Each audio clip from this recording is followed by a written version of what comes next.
le match le plus violent de la Coupe du Monde.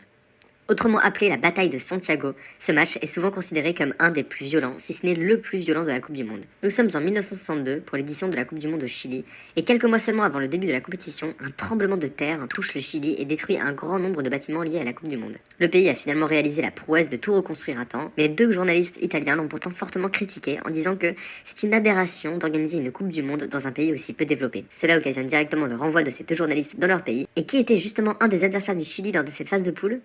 L'Italie. Les deux camps sont donc assez remontés l'un contre l'autre avant le match, et pour ne rien arranger, l'Italie, persuadée qu'elle va l'emporter, prend le match à la légère en préservant ses meilleurs joueurs. Au total, c'est plusieurs coups de poing et coups de pied qui sont donnés, d'innombrables interruptions, et même plusieurs interventions de la police sur le terrain pour séparer les deux camps qui lançaient régulièrement des affrontements. Deux joueurs italiens seront exclus, et le Chili l'emportera finalement 2-0. Le match sera décrit par le présentateur télé comme la plus stupide, la plus effroyable, la plus répugnante et la plus honteuse démonstration de football.